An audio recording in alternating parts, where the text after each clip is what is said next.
The second presentation is of Professor Barr. The title is Plasticity, Induced Heating and Underestimated Effect in Monotonic and Cyclic Deformation.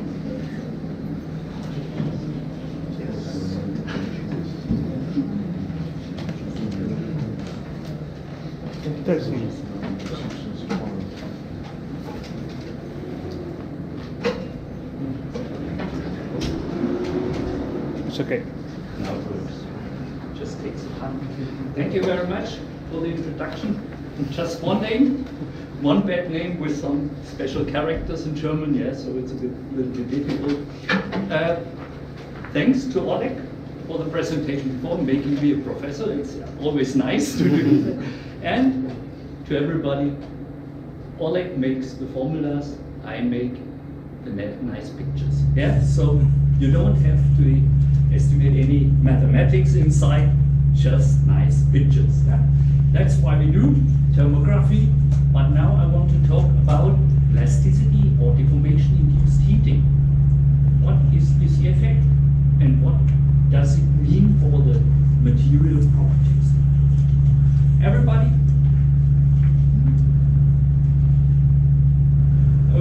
When we do thermography, it's always nice. We get pictures, we get colorful pictures with a tensile experiment like this. You see, you get a warming up of the specimen, and then you get a necking of the specimen, and the heating is localized in the necking region. So, everybody knows this. We can use this effect. So, we can use this effect to determine the yield strength. We see when it's getting warm, then we have the yield strength, we have plastic deformation. And we can also use it in fatigue to determine the fatigue limit. Yeah? There are specialists inside here, so yeah, we can do all of this. But we have to ask another question.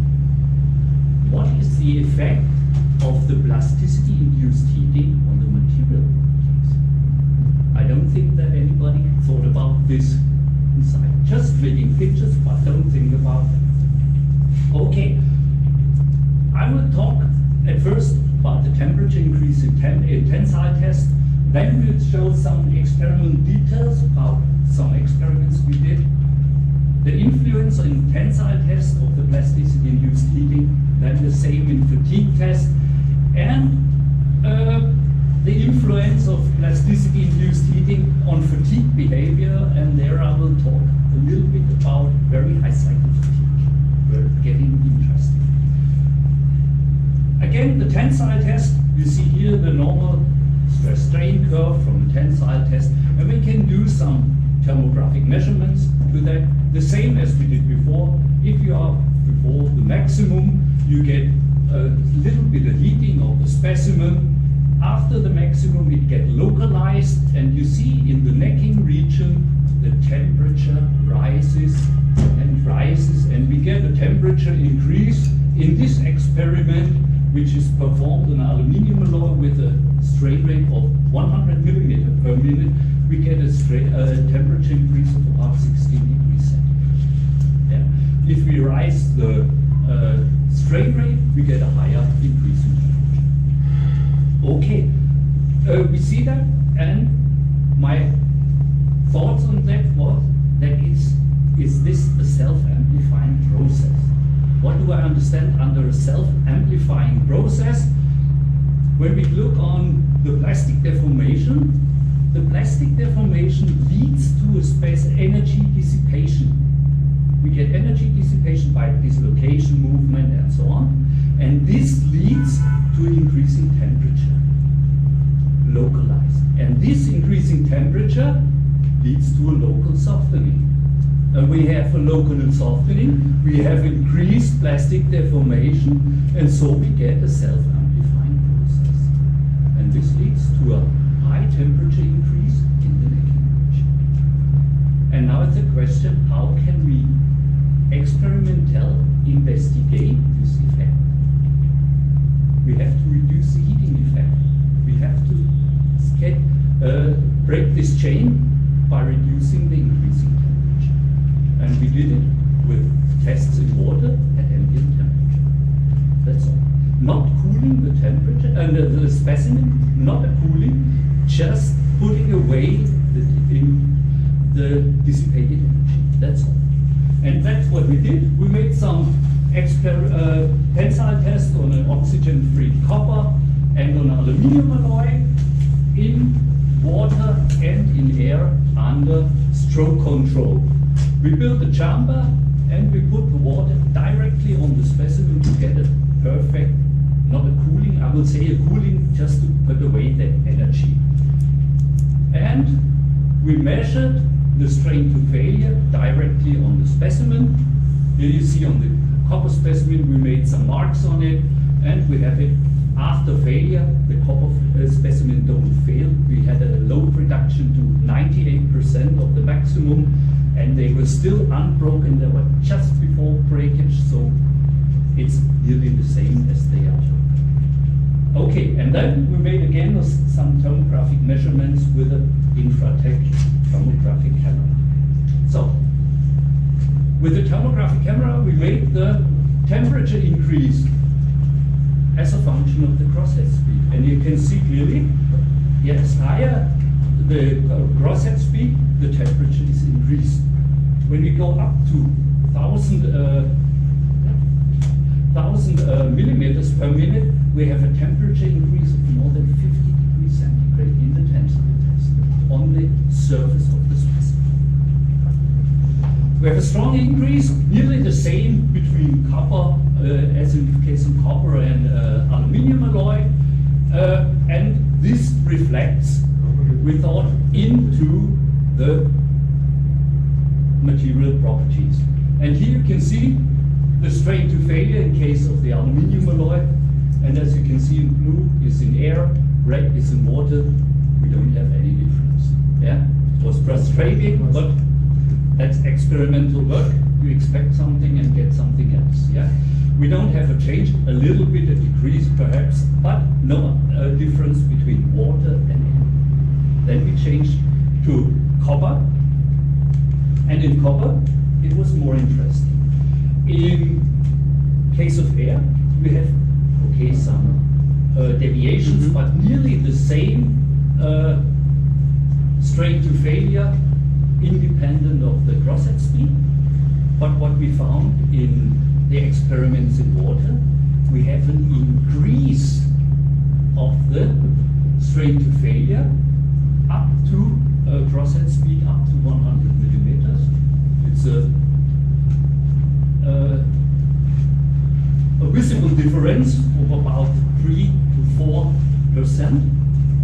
and we have a decrease at higher speeds, and this decrease we can declare by insufficient cooling. Yeah, we don't get the energy away from our specimen. We did some more experiments in fatigue. In fatigue, you can see here the experiments on the aluminium alloy. When we go to a low amplitude but a high frequency, we get a moderate heating of the specimen, just 1.5 degrees centigrade over the complete lifetime. And what's more interesting is to see on a higher stress level, you see a very clear influence of the frequency. Here's the experiment with 40 Hertz, and here's the experiment with 1 Hertz.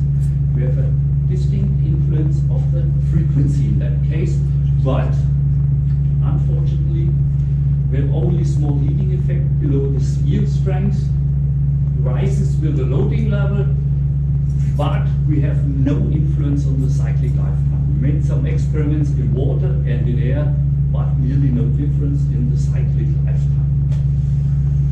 In case of copper, we did some experiments in steps. We just increased the frequency, and you see if we have a R level of 0, 140 megapascal, you see just only a very slight increase.